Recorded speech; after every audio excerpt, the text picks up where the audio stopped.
الإسلام ديني. Jadi dalam kehidupan itu tidak akan berjalan sempurna seperti yang ingin kita rasakan. Selalu akan ada perbedaan pandangan. Ya, bahkan dalam kehidupan rumah tangga saja, ya maaf ya, Anda misalnya seorang istri mau ke sini saja mungkin masih bisa beda pandangan. Warna apa untuk jilbab yang dipakai? Ya, dengan suami bisa berbeda. Papa, bagus yang mana ya? Hijau atau kuning? Ah, kayaknya yang hijau deh gitu kan? Enggak, kayaknya kuning deh gitu kan? Masih mending ada dua pilihan. Begitu dipakai pink. Bisa berbeda.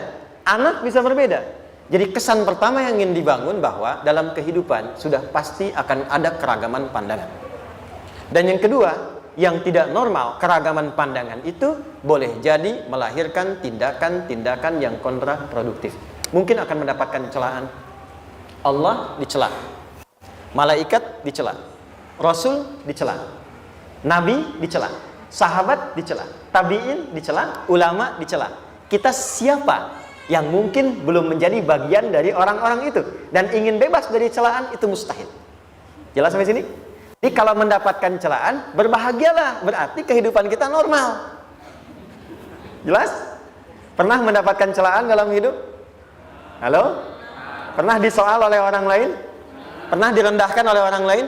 Nah, Allah tuh memberi kesan kepada kita, jangankan engkau, Rasul yang paling mulia saja pernah mendapati itu. Tapi bagaimana seni mendapatkan ketahanan sehingga dalam dicela pun tetap tenang.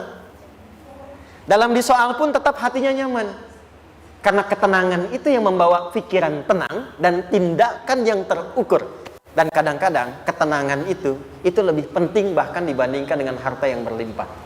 Seringkali saya berikan perbandingan dari sejak dulu kita belajar kan. Coba pilih mana? Saya yakin masih konsisten. Pilih mana? Kaya tapi gelisah atau miskin tapi tenang. Tidak boleh ada pilihan ketiga, saya tahu itu. Kaya tapi gelisah atau miskin tapi tenang, pilih mana? Ya, saya tahu kan. Kaya tapi tenang. Oke, di fase ini wahyu belum turun. Nabi sudah ngajar, turun wahyu, turun al-ala, turun beberapa surah. Tiba-tiba ada masa jeda, wahyu belum turun. Sepekan belum turun. Sebulan belum turun. Disitulah muncul seakan ada amunisi bagi orang-orang yang tidak senang dengan Nabi, tidak senang dengan ajakan Nabi pada kebaikan. Ini poin yang kedua. Kalau Anda berbuat baik, pasti ada tantangan. Ingat ya, kalau Anda berbuat baik, apapun itu, pasti ada tantangan. Yang menguji konsistensi kebaikan itu apakah serius untuk dilakukan atau tidak. Maka mulai muncul tuduhan. Lihatlah Muhammad dari ditinggalkan sama Tuhannya. Tuh Muhammad dah gila tuh, naik turun bukit, naik turun lagi, kayak orang bengong. Muhammad udah ada beban di pundaknya. Jangankan umatnya, Rasulnya saja yang mengklaim Rasul, punya masalah katanya. Ya kan? Dan ditinggalkan Tuhannya, kok masih mau ikut Muhammad? Maka dalam keadaan itulah kemudian ditunggu, naik turun, turunlah kemudian dua surah sekaligus, surah 93, surah 94, yaitu surah Ad-Duha dan Al-Insyirah. Nih. Oke. Ini materinya dahsyat ya. Penting sekali, saking pentingnya ini cepat habis tuh. Bismillah. Sekali lagi. Jazakallah khair. Ya, lebih kelihatan ya. Baik, yuk pelan-pelan. Jadi turunnya surah Ad-Duha dan surah Al-Insyirah, hikmahnya satu atau fungsinya satu, memberikan petunjuk bagaimana mengatasi satu persoalan sesulit apapun tapi masih dapat menghadapinya dengan keadaan yang tenang. Satu surah ini atau dua surah diturunkan untuk membimbing setiap hamba menuju kepada ketenangan hati. Dua, membangun kekuatan mental sehingga dalam situasi apapun dia tetap kuat mengatasi berbagai persoalan kehidupan. Nanti terapannya banyak, di bisnis ada. Nanti saya turunkan contohnya. Kadang-kadang ikut tender, sudah bagus, sudah menang, tapi proyeknya diambil orang. Ada yang begitu? Nanti ada ayatnya, ada. Nanti kita turunkan. Udah siap-siap, kan? Pengen melamar, ternyata keduluan orang, gitu kan? Udah siap-siap, pengen dapat ini, mau lulus, ternyata nilainya nggak seperti yang diharapkan. Muncul, selalu ada demikian. Nanti kompleksitasnya banyak. Tapi dua surah ini, kalau kita bisa kuasai artinya dengan baik, pahami dengan benar, maka akan ada sesuatu yang beda yang terasa dalam jiwa kita dan kesiapan mengatasi setiap persoalan dalam kehidupan. Yuk kita baca dulu ya, supaya dapat keberkahannya dari dua surah ini. Saya bacakan, Anda ikuti ya. A'udzu billahi minasy syaithanir rajim.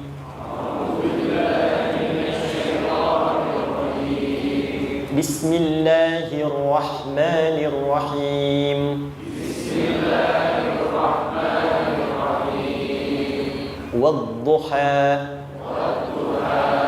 wal-laili idza saja. ما ودعك ربك وما قلى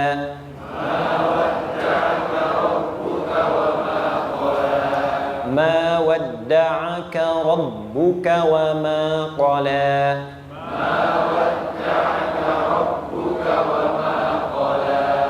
وللآخرة خير لك من الأولى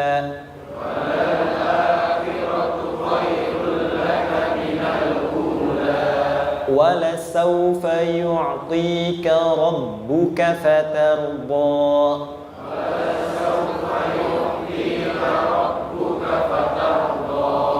ألم يجدك يتيما فآوى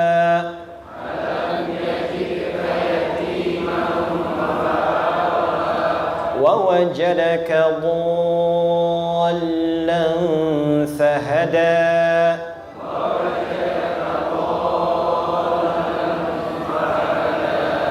ووجدك عائلا فأغنى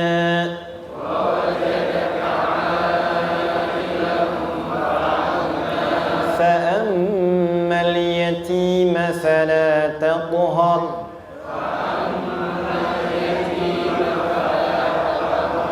وأما السائل فلا تنهر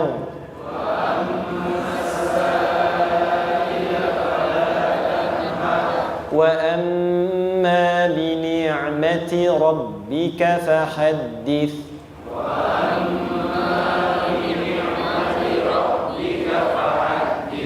Baik, satu surah dulu, alhamdulillah. Izin saya bacakan tadi untuk diikuti supaya setidaknya kalau kita pulang dan ditanya bagaimana hidupmu engkau jalani, seperti apa engkau berinteraksi dengan Quran yang telah aku turunkan, maka kita pernah menjawab, ya Allah, kami pernah bacakan itu. Jangan pernah kita berkehidupan sampai wafat dan tidak pernah berinteraksi dengan Quran walaupun sekedar membacanya. Wadduha, aku bersumpah. Setiap huruf waw yang berada di awal kalimat di satu surah itu makna utamanya berarti sumpah. Ya, qasam, sumpah. Seringkali diartikan demi, ya. Wal asri, demi masa. Wal fajri, demi waktu fajar. Wal laili, demi malam. Intinya sumpah. Sebentar, pelan-pelan. Kalau Allah menyampaikan sesuatu kepada kita, yakin tidak? Saya ulang, yakin tidak? Serius? Hah? Kalau yakin, kenapa tidak dilakukan? Ya, itu pertanyaan besar ya. Baik, kalau Allah menyampaikan, Allah tidak bersumpah pun harusnya kita yakin. Tapi kalau Allah bersumpah dalam kaidah ilmu tafsir, berarti ada sesuatu yang sangat penting, yang saking pentingnya akan sangat dibutuhkan oleh setiap hamba, sehingga diminta setiap hamba itu fokus menyimak apa yang mau disampaikan. Bahkan saking pentingnya menyimak itu, Allah bersumpah. Jelas? Jadi kalau teman-teman menemukan di Quran ada ayat dibuka dengan sumpah, berarti ada kasih Allah yang tinggi yang akan disampaikan di ayat itu sampai meminta kita fokus untuk menyimaknya. Ad-duha, untuk memudahkan maknanya, teman-teman kalau waktu duha itu jam berapa ya? Oke, sebetulnya dimulai sejak matahari itu mulai naik, yang memantulkan ya, atau menyinari cahayanya itu mulai terasa lembut. Ya, kalau misalnya kita ambil 1,5 jam setelah subuh. Sekarang subuh 4:30 lah, taruhlah 4:30 ya. 1,5 jam berarti jam 6 kan? Nah, itu awal duha tuh. Awal duha. Sampai ke pertengahan kurang lebih 9:30, jam 10. Akhir duha jam 11 sampai menjelang ke zuhur. Awal duhanya disebut dengan syuruk namanya. Syuruk. Jadi syuruk itu awal duha. Kalau sudah jam 6 ada cahaya matahari ya. Enak nggak ke tubuh kita itu? Nyaman nggak? Jam 8 enak nggak kalau berjemur ya? Jam 9 enak ya? Nah, ini kata kiasan dalam bahasa Arab. Kalau kita merasakan sesuatu yang enak, nyaman, memberikan manfaat yang banyak, itu orang Arab sering memberikan kiasan dengan waktu-waktu tertentu. Di antaranya duha. Jadi kalau kita menemukan kalimat duha, jangan langsung diartikan ke waktu duhanya. Boleh jadi yang diinginkan adalah makna di balik itu, yaitu semua kenikmatan dan kenyamanan yang didapatkan. Cara mengartikan ini, wadduha, aku bersumpah kata Allah, ya Muhammad, demi semua kenikmatan yang kau rasakan dalam hidup, seperti engkau merasakan kenikmatan cahaya duha itu. Jelas? Wal laili idza saja, dan aku bersumpah, al-lail, lail itu apa? Malam. Baik, lail turunannya, layali jamaknya, lela, lili, lala, itu malam. Jadi kalau ada ibu leli, ibu malam-malam ya. Al-lail. Oke. Lail itu malam. Malam gelap nggak? Gelap. Tapi kalau gelapnya gulita, tidak ada cahayanya, gelap betul gitu. Gelap ya. Misalnya sedang kita dapati misalnya satu momentum padam lampu, padam semua, dan pas gerhana misalnya gelap sekali. Nah, itu bahasa Arabnya disebut dengan saja namanya. Ya, saja. Wal laili idza saja. Dan malam apabila telah gulita. Zaman Nabi kan nggak ada lampu, ya, belum ada PLN, ya, dan seterusnya. Jadi gelapnya betul-betul gelap. Saya mau tanya sebentar. Biasanya kalau situasi gelap itu mudah nggak menemukan benda tertentu? Melangkah mudah atau sulit?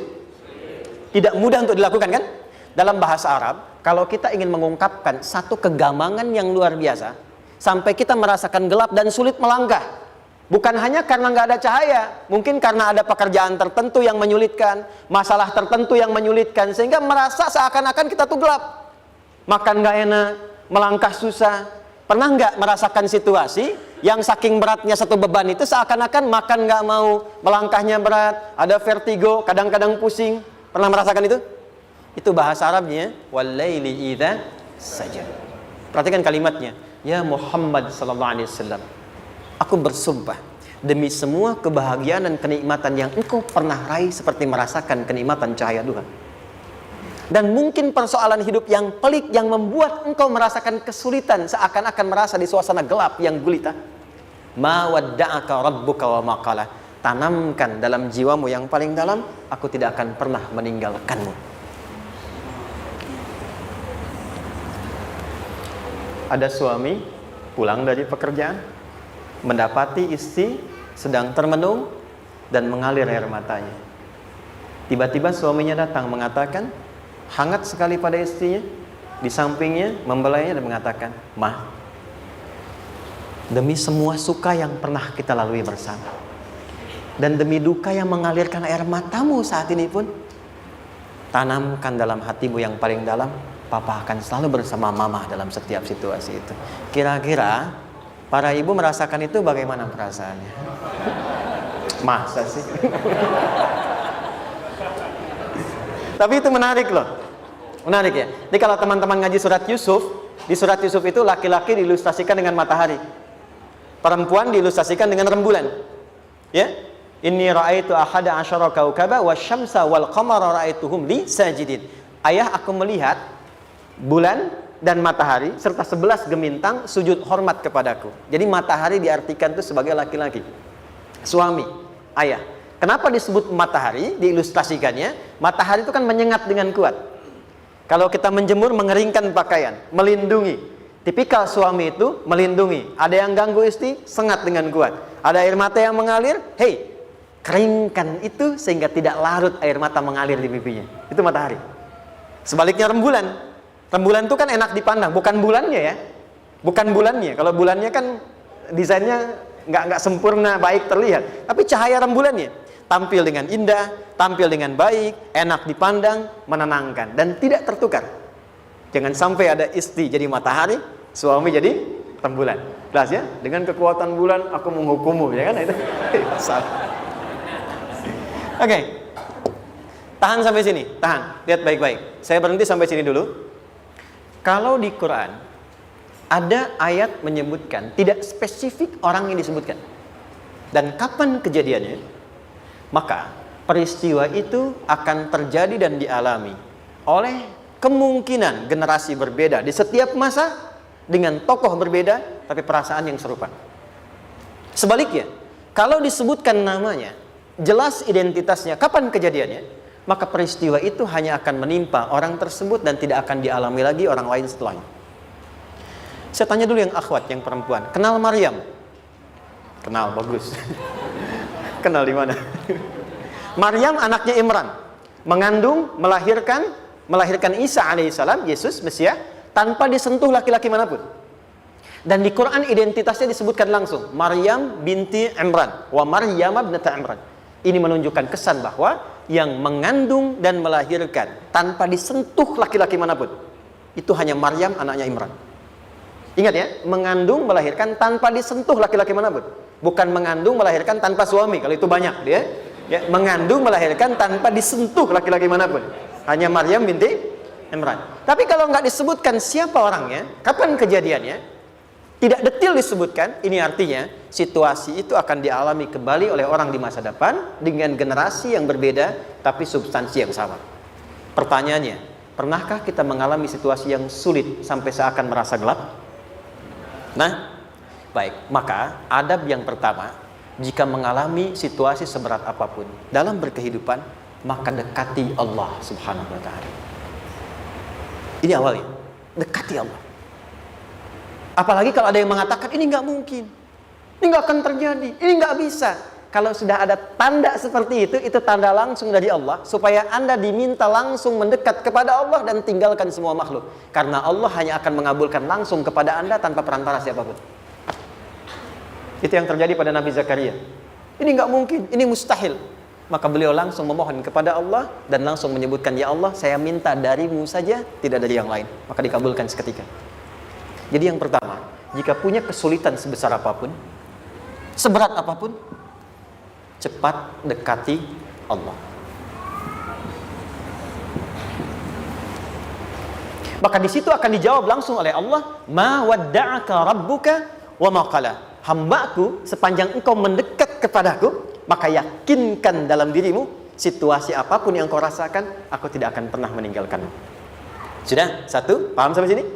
Oke. Pelan-pelan ya. Saya belum bicara caranya.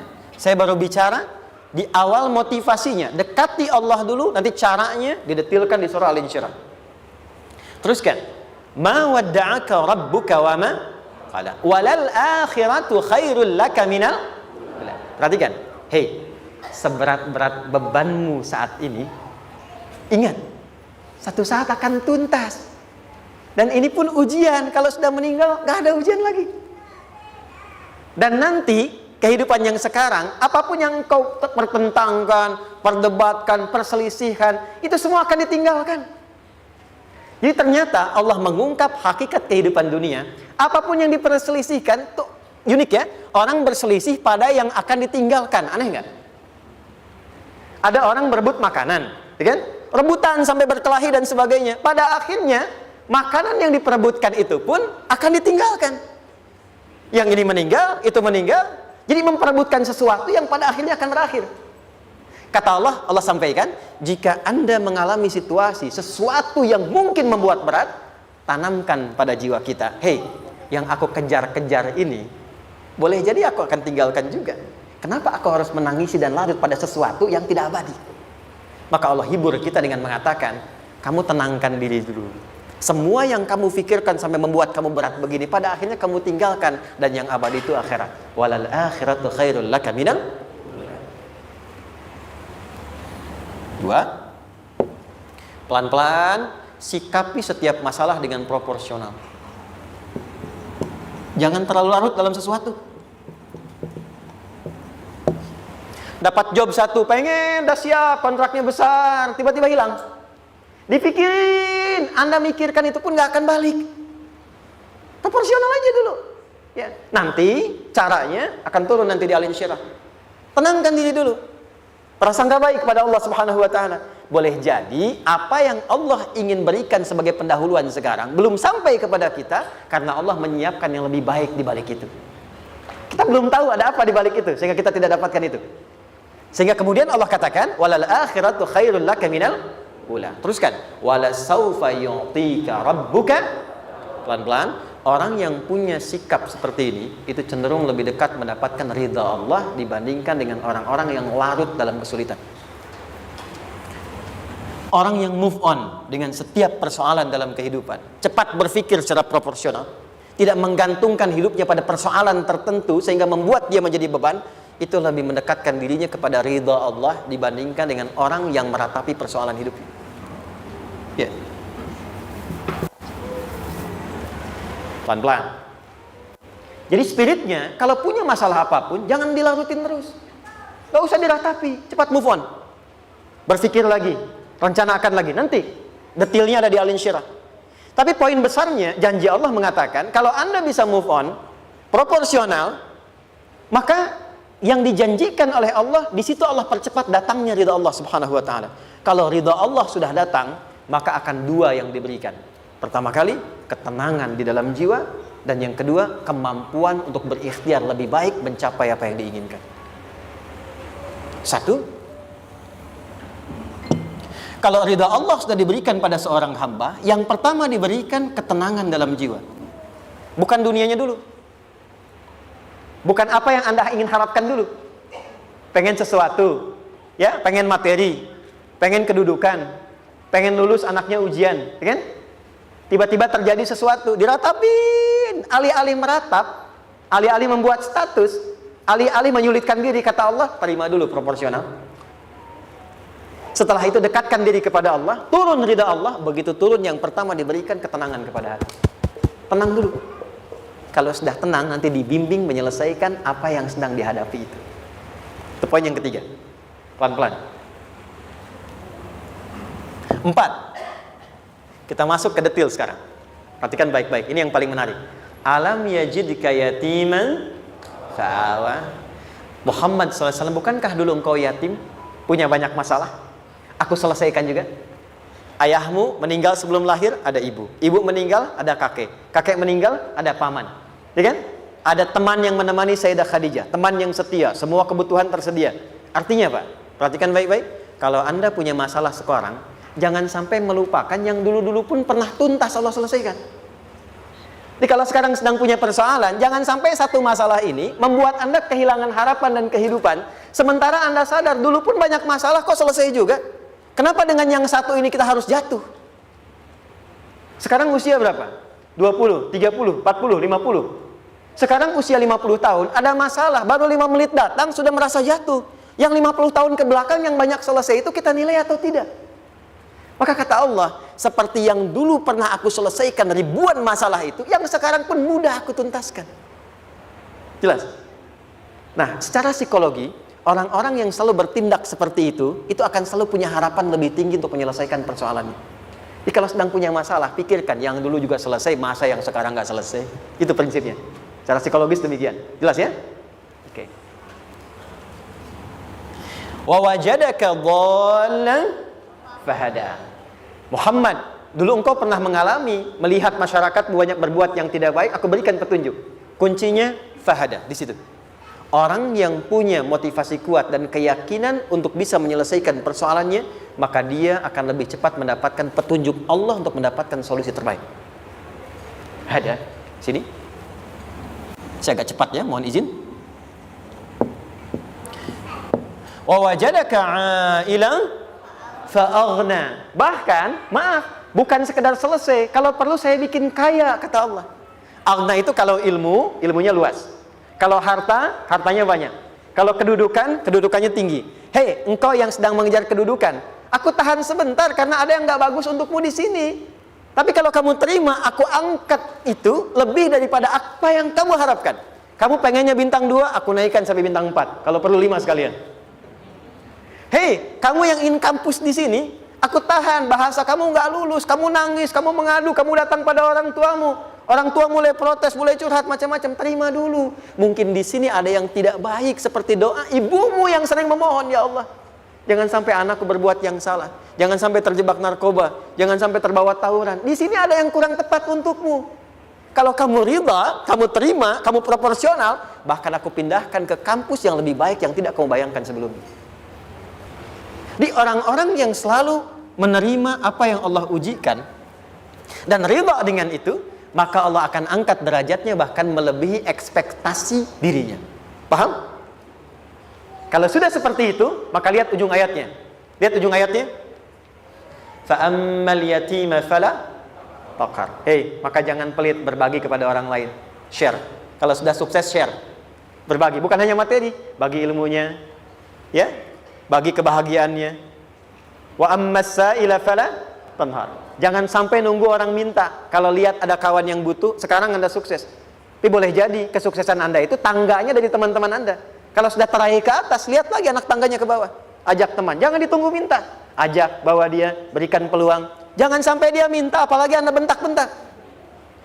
Aku kan yang dulu bantu kamu. Jangan sampai keluar kata-kata itu. Kamu bisa naik di atas karena aku kan yang dulu bantu kamu. Kamu bisa jadi pemeran utama karena aku yang rekomendasikan. Karena aku yang dorong kamu, misal. Jangan sampai keluar kata-kata itu. Apalagi langsung keluar, tidak. Ini karena ilmuku saja misalnya. Kalau itu bisa dilakukan dengan baik, lihat ujungnya. Wa amma bi ni'mati rabbika fahaddits. Maka semua nikmat yang dirasakan akan mudah untuk diimplementasikan dan disyukuri. Jadi semua nikmat itu bukan cuma dirasakan. Jadi membagi semua nikmat itu adalah rasa terbaik untuk menikmatinya. Maaf ya, Anda kalau punya makanan, dimakan sendiri. Dengan dibagi sama-sama, kira-kira rasa nyamannya yang pertama atau yang kedua? Kedua. Makan sendiri, enaknya sendiri kan? Tapi ketika ada teman berbagi dan tahu, oh enak ya, nyaman ya, ada kebahagiaan, ada ngobrol, ada tertawa, ada kebersamaan, itulah inti nikmat yang sesungguhnya. Wa amma bi ni'mati rabbika.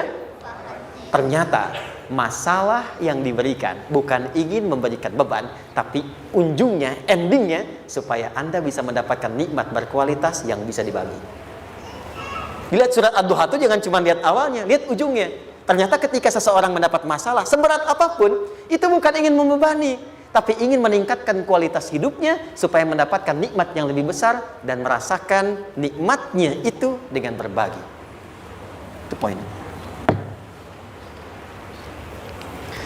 Jadi kalau sampai sini kita paham dan kita beri nama misalnya dengan fikih ujian, jadi kalau desain ujian ini sistematikanya kita pahami, maka tidak ada alasan untuk mengeluhkan persoalan. Jadi melihat masalah itu bukan sebagai beban, pada akhirnya melihatnya sebagai tangga untuk mencapai kebahagiaan. Jelas sampai sini? Baik, kalau sudah seperti ini, ingin punya masalah atau tidak ingin punya masalah? Tidak.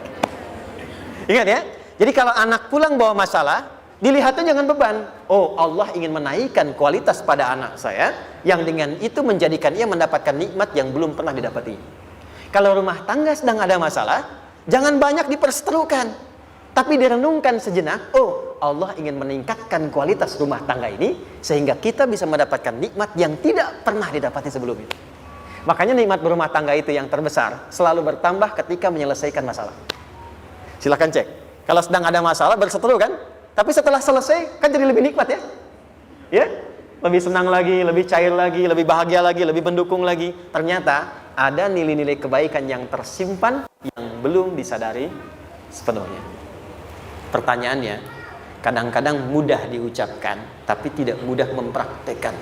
Bagaimana itu semua bisa ditempuh dengan baik sehingga ketika mengalaminya kita bisa tenang menghadapinya. Maka turunlah surah Al-Insyirah.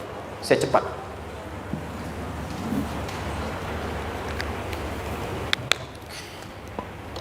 Teman-teman, ini apa? Kelas ya? Baik, pelan-pelan sedikit. Kira-kira volumenya besar kecil? Kecil ya? Baik.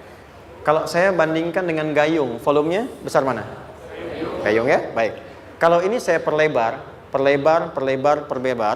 sehingga bisa memasukkan apapun ke dalamnya, itu bahasa Arabnya disebut dengan insyirah namanya. Jelas? Meluaskan sesuatu sehingga terlihat lapang, sehingga memudahkan setiap hal masuk ke dalamnya. Itu insyirah namanya. Surah ini diberi nama dengan surah Al-Insyirah, yang berarti sesuatu yang lapang, yang tenang, yang nyaman. Yang diharapkan dengan keadaan hati yang lapang, nyaman, tenang itu, segala persoalan yang dihadapi dalam kehidupan akan mudah diterima dan tidak berdampak besar dalam menyikapinya. Maka bagaimana kemudian Allah memberikan turunan-turunan petunjuk supaya apa yang diharapkan ini bisa tercapai? Satu, izin mengilustrasikan. Saya kasih cerita sebentar. Ada seorang anak muda, kisah ini sangat viral, hampir setiap kita bisa mendapatinya. Datang kepada seorang kakek tua di sisi danau yang jernih sekali airnya. Dia berkeluh kesah tentang persoalannya. Dia katakan, saya punya masalah begini. Berat sekali terasanya. Kakek itu kemudian permisi, dia hanya membawa 2 genggam garam. Kemudian beliau bawa 1 gelas, ilustrasinya seperti ini. Dimasukkanlah kemudian garam itu ke gelas itu. Lalu diambil 1 gelas air yang jernih tadi, dengan garam segenggam. Kata beliau, minum. Pemuda itu mengatakan, wah, asin, minum aja dulu. Lalu ketika diminum, langsung ditumpahkan. Dia muntahkan, asin katanya. Lalu setelah itu kakek yang tadi melepaskan segenggam sisanya, dilempar ke danau tadi yang luas. Lalu diambil lagi dengan gelas yang sama. Sekarang minum. Bagaimana rasanya? Segar, enak, nyaman. Itulah hatimu. Kalau hatimu sempit sesempit gelas ini, maka masalah sekecil apapun akan selalu menghadirkan kesulitan seperti engkau menelan garam tadi. Tapi kalau hatimu luas, sebesar apapun masalah, tidak akan pernah berdampak pada dirimu kecuali engkau mampu menyusun rencana untuk mengatasinya. Kelapangan hati yang membuat diri kita mampu menerima persoalan apapun, itu yang disebut dengan insyirah. Makanya dulu tahun 90-an ada sinetron Hati Seluas Samudra gitu ya. Saya pernah tahu itu. Sama anaknya diapa-apain juga, masih aja ya menerima gitu. Dulu siapa ya? Jeremy Thomas dan lain-lain ya. Saya kira ada itu. Ya, saya kira itu ya. Saya pernah lihat sejenak ya. Saya jarang-jarang nonton itu. Pernah lihat aja. Saya senang riset. Jadi kalau riset itu ada riset dakwah, ada riset materi. Saya teman-teman yang musik gitu ya. Saya tidak terlalu dekat dengan musik karena saya di Quran gitu. Tapi untuk mengetahui hukum musik itu bagaimana, saya riset. Sampai ke notasi saya tahu. C, D, F, G, A, B, C, G, A, B, C, D, F, G, D, F, G, A, B, C, D, A, B, C, D, F, G, A, F, G, A, B, C, D, E, B, C, D, E, F, G, A, B, F, G, A, B, C, D, A, F, C, D, A, F, G, A, B, C, gitu kan ya? Ya, tapi kalau diminta piano, gitar, ini saya nggak bisa. Ya, tapi untuk menentukan hukum, nah kita bisa paham gitu. Misalnya boleh nggak baca Quran pakai langgam Jawa gitu kan? Nah, hukumnya apa? Nanti dari teori itu muncul. Ya, paham ya? Nah, oke, balik sini.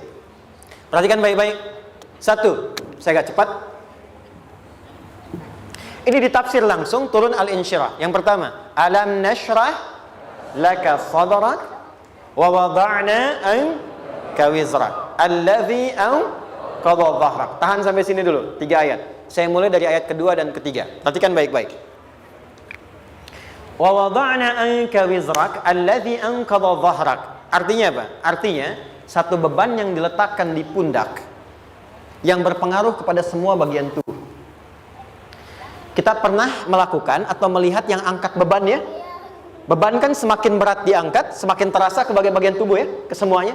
Nah, itu namanya wizrak alladzi anqadha dhahrak.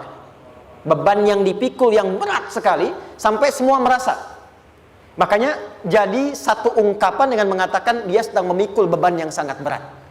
Sampai kepalanya pusing, tidur nggak nyaman, miring kanan, miring kiri. Itu namanya ya allazi anqadha dhahrak. 1. Saya percepat, akan ada satu masa dalam hidup setiap hamba merasakan satu persoalan yang seakan-akan beban berat yang dipikul sampai merasa kesulitan dari ujung kepala sampai ujung kaki. Siapapun itu. Jujur ya, setiap kita tanyakan pada diri sendiri. Setiap kita yang ada di sini, saya yakin pasti pernah atau bahkan akan mengalami satu peristiwa yang merasakan beban berat sampai seakan-akan ujung kepala sampai ujung kaki merasakan sakitnya. Ada yang sudah mengalami atau bahkan nanti akan ada yang melalui. Perhatikan baik-baik. Teruskan ayatnya. Wa rafa'na laka. Perhatikan. Kalau ada yang sedang merasakan itu, yakinlah kata Allah, pada saat itu sesungguhnya Allah sedang mengangkat derajatnya dan meningkatkan kualitas hidupnya untuk mencapai sesuatu yang istimewa yang belum pernah diraihnya. Dari sini kita buat persamaan. Ujian. Perhatikan. Berbanding lurus dengan harapan, banding lurus dengan solusi nanti pada akhirnya. Fokus. Lulus di sini, insya Allah setiap persoalan akan lebih mudah untuk diatasi. Ujian, seberat apapun yang sedang kita alami, tidak akan pernah diberikan kepada kita oleh Allah, kecuali ternyata hikmahnya untuk mengabulkan harapan-harapan besar yang sebetulnya kita mintakan. Jujur ya, setiap kita kan sering punya permohonan ya, sering berdoa ya. Ya Allah minta ini, minta itu, minta ini, minta itu, gitu kan? Nah, cara Allah mengabulkan harapan kita itu, yang pertama, jalurnya lewat ujian. Karena semua kesuksesan itu, desain dasarnya adalah melewati ujian. Coba, anak-anak kita yang sedang sekolah itu, apa mungkin diwisuda dengan penuh kebahagiaan kalau nggak mengalami ujian? Lewat ujian dulu kan? Dia belajar dulu, ujian dulu, ngatasin soal dulu, lulus, baru wisuda. Apakah mungkin akan dapat IPK 4 yang diharapkan kalau tidak mengalami ujian? Belajar dulu, ya kan? Ada waktu, sempat dia bangun malam, siang, dan seterusnya, belajar, keringat, dan sebagainya, baru bahagia kan? Dan ternyata belajar itu untuk diwisuda. Sebab kalau kita tidak belajar, mustahil dapat wisuda. Kalau tidak lewat ujian, mustahil dapat ijazah. Karena ternyata harapan itu, hukum dasarnya dalam berkehidupan, bisa diraih dengan melewati ujian. Ini poinnya. Jadi mohon, kalau sedang mengalami sebuah peristiwa, dan kita harus menghadapi itu, coba renungkan. Sebetulnya pernah berdoa apa sampai kita mengalami itu, sehingga dengan jalan itulah sebetulnya Allah ingin mengabulkan harapan yang dulu pernah kita mintakan. Jelas? Oke, satu. Yuk turunkan rumusnya pelan-pelan. Quran surah kedua ayat 286. Ini kesini dulu baru nanti kita balik lagi. 2 Al-Baqarah ayat 286. La yukallifullahu nafsan illa usaha. Tahan sampai sini. Lihat baik-baik. Hukum yang pertama. Hukum pertama. Allah tidak mungkin menguji seorang hamba di luar batas kemampuannya. Jadi kaidah yang pertama tadi, kalau kita sedang diuji, sebetulnya ada harapan dan doa yang pernah kita mohonkan dan Allah ingin mengabulkan itu, jalan pertamanya lewat ujian. Tapi adilnya Allah, tidak akan pernah kita diuji kecuali sesuai dengan kemampuan kita. Jadi kalau nggak mampu, nggak mungkin diberikan ujian. Ingat ya, kalau tidak mampu, tidak mungkin diberikan ujian. Artinya harapan yang kita mohonkan pun akan sesuai dengan kemampuan kita. Jadi kalau kita minta sesuatu nggak mungkin bisa menggunakannya, nggak akan dikasih. Nah, balik ke sini untuk memberikan ketenangan kepada hati kita. Kalau sedang menerima persoalan, setelah kita mengatakan, oh ini mungkin ada harapan yang ingin saya dapatkan, jalannya lewat sini. Untuk memberikan ketenangan kepada hati, begitu persoalannya tiba, langsung katakan pada diri kita, saya pasti bisa menjalaninya. Mustahil saya diuji kalau nggak mampu menjalaninya. Itu bahasa singkatnya. Ingat ya, kalau ingin mudah menyelesaikan persoalan, kata Quran, setiap ada ujian, langsung katakan pada hati kita, insya Allah bisa. Nggak mungkin saya diuji kalau saya nggak sanggup. Jelas? Dan tanamkan itu pada hati yang paling dalam. Ini nggak mudah. Kalau cuma disimpan di pikiran, jadi beban. Tapi kalau Anda tanamkan dalam hati, seberat apapun masalahnya, pasti saya sanggup, pasti saya bisa. Pernah lihat dulu ada acara 90-an Benteng Hattori? Oke? Benteng Takeshi ya? Takeshi ya, gitu kan? Artinya kan bisa jawab ya. Saya tahu Ninja Hattori mendaki gunung, lewati lembah, ya tahu ya. Son Goku, Songgohan, saya tahu itu. Son Goku, Kamehameha, Piccolo itu, yang nulisnya Suzuki Watanabe, saya tahu itu. Benteng Hattori, balik lagi ya. Benteng Takeshi ya. Puncaknya kan main pakai itu kan, pakai tank ya dan sebagainya. Tapi pernah ingat gak satu episodenya itu? Begitu akan bertarung, kan selalu ada motivator di sampingnya itu mengatakan, ayo kamu bisa, gitu kan?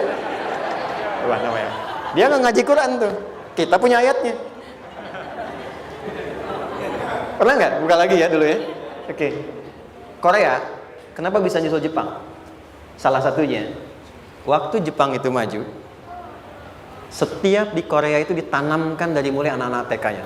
Kita harus lebih daripada Jepang. Sejak anak-anaknya TK. Itu ditanamkan betul. Kita bisa, kita dari TK. Sehingga ketika di sana bikin Honda, sini Hyundai. Hyundai kan dibacanya Hyundai, ya kan? Sana Honda, sini Hyundai gitu. Di apapun yang dibuat Jepang, Korea harus lebih unggul. Itu ditanamkan dari awal. Bisa. Kita itu sekarang punya ayatnya. Jadi kalau sedang punya masalah seberat apapun, katakan pada diri kita, insya Allah bisa. Gak mungkin diuji kalau nggak sanggup. Bisa insya Allah. Bisa. Kenapa mah? Bisa. Jelas? Oke. Sudah di situ teruskan. Lanjutkan. Warafa'na laka dzikra. Teruskan. Fa inna ma'al usri. Nah, ini poin terbesarnya. Fa inna ma'al usri yusra. Fa huruf yang menunjukkan sesuatu berlangsung dengan cepat. Inna di ilmu nahwunya berbunyi begini, di gramatikal bahasa Arab. Harfu nasbin wa taukidin. Tansibul isma wa tarfa'ul khabara. Mabniyun 'alal fathi la mahalla lahu min al-i'rabi. Paham? Tidak. Inna huruf yang digunakan untuk menguatkan informasi agar ditancapkan ke dalam hati sekuat-kuatnya dan jangan pernah ragu. Jadi kalau orang Arab itu nancapkan tongkat begini dan kuat, tidak goyah, itu nasab namanya. Nasabar rajula asahu fil ardi. Inna ini harfu nasab.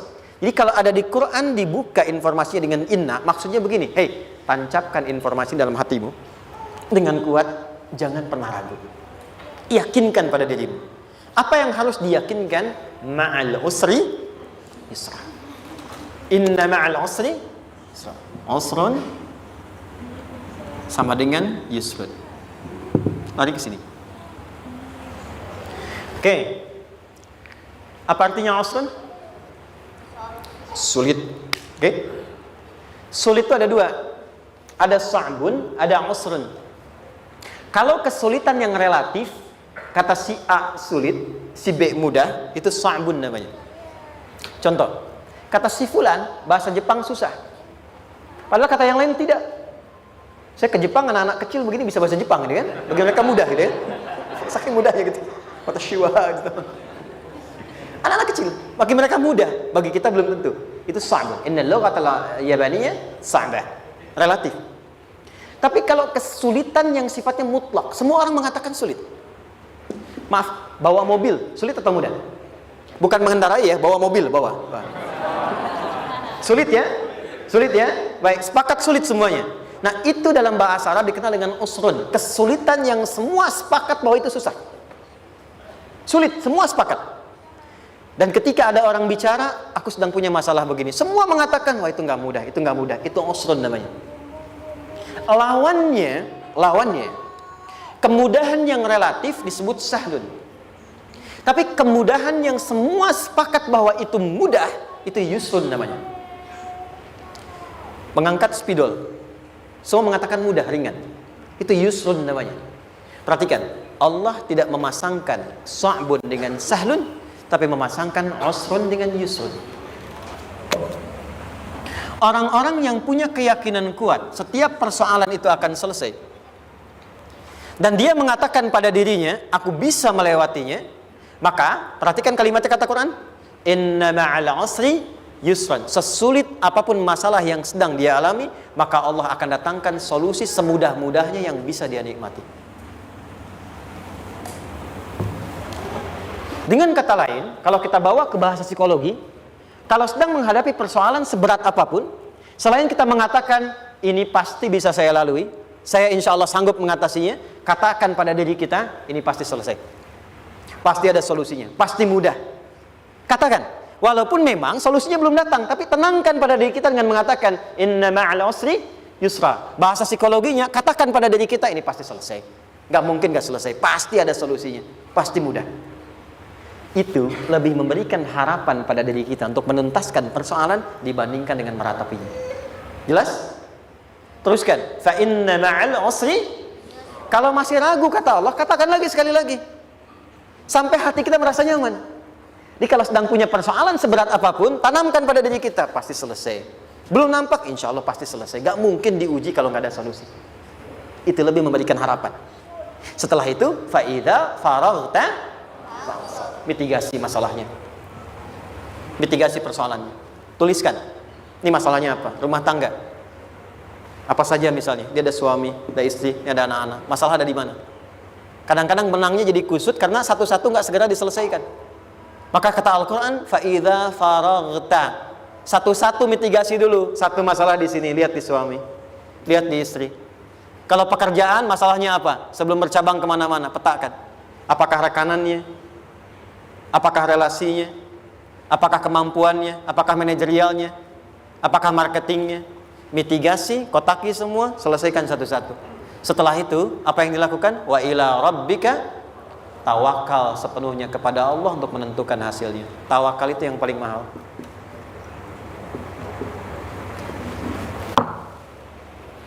Anda kalau nggak punya kepasrahan, stres. Karena selalu memikirkan apa yang mau dikerjakan dan selalu orientasi pada hasil. Kita punya tawakal.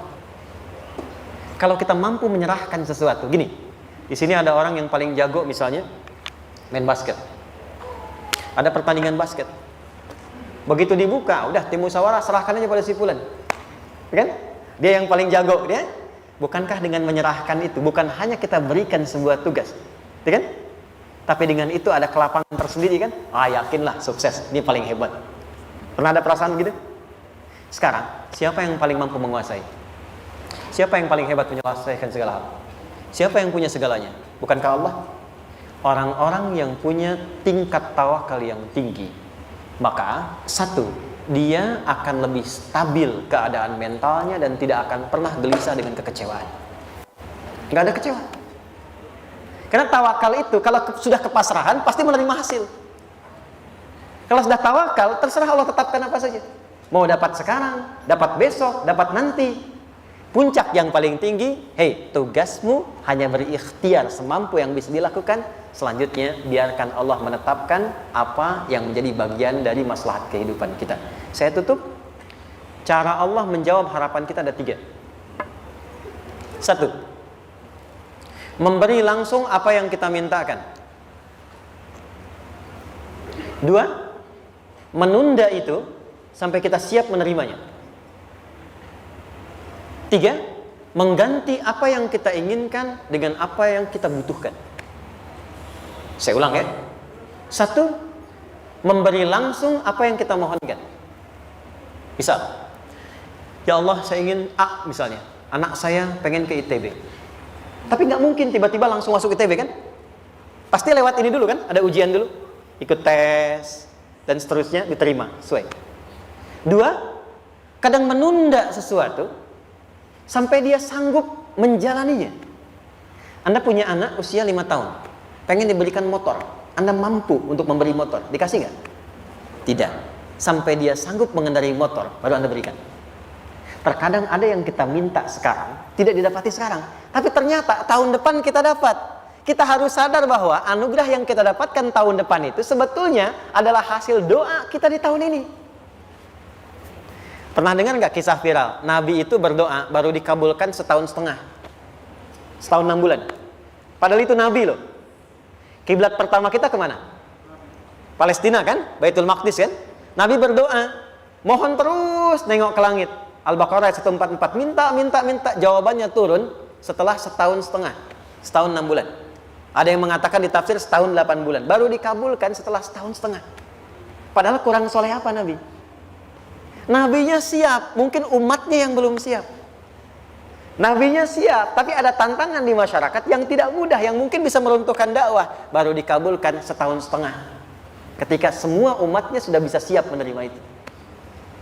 Boleh jadi apa yang diminta orang tua sekarang terkabulnya mungkin belasan puluhan tahun pada anaknya yang nomor sekian. Tahu Imam Syafi'i? Imam Syafi'i itu kan nama aslinya Muhammad, bapaknya Idris, kakek yang ke atas yang ketiga namanya Syafi'i. Kenapa disebut Imam Syafi'i? Dinisbatkan pada kakek yang ke atasnya. Ternyata kakeknya ini seorang ulama besar, saleh, memohon kepada Allah, setiap di keturunannya ada yang bisa menggantikan lebih soleh, lebih baik lagi. Ternyata yang didapatkan bukan dari anaknya, tapi generasi keturunan yang kesekian.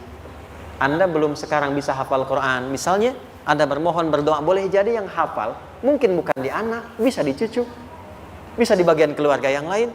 Maka terkadang tawakal itu tidak hanya memberikan hasil yang cepat, tapi memberikan keindahan yang terasa tertunda, tapi melengkapi kebahagiaan yang dirasakan. Penutupnya, boleh jadi minta ke ITB, diterimanya di Unpad. Minta motor, dapatnya mobil, kalau itu senang luar biasa. Minta mobil, dapatnya motor, gitu kan? Ternyata kadang-kadang di sini yang terakhir, saya tutup, Allah mengabulkan apa yang kita butuhkan, bukan apa yang kita inginkan. Anak Anda sakit, dibawa ke dokter, kata dokter jangan dulu makan jeruk. Maka Anda pulang, dia minta jeruk, Anda berikan apel. Saya nggak mau apel mah, saya pengennya jeruk. Nggak apa-apa nah, ini apel rasa jeruk misalnya kan. Anda berikan. Ternyata apa? Bukan ingin menyakiti dan tidak mengabulkan keinginan anak, tapi lebih memberikan apa yang dia butuh. Kadang-kadang maaf ya, teman-teman mintanya proyek A, udah capek, di situ nggak dapat, dapatnya di yang lain. Teman-teman, itu Allah berikan sebetulnya hasil ikhtiar Anda yang sebelumnya, cuma dikasih yang lebih baik yang tidak Anda pernah bayangkan.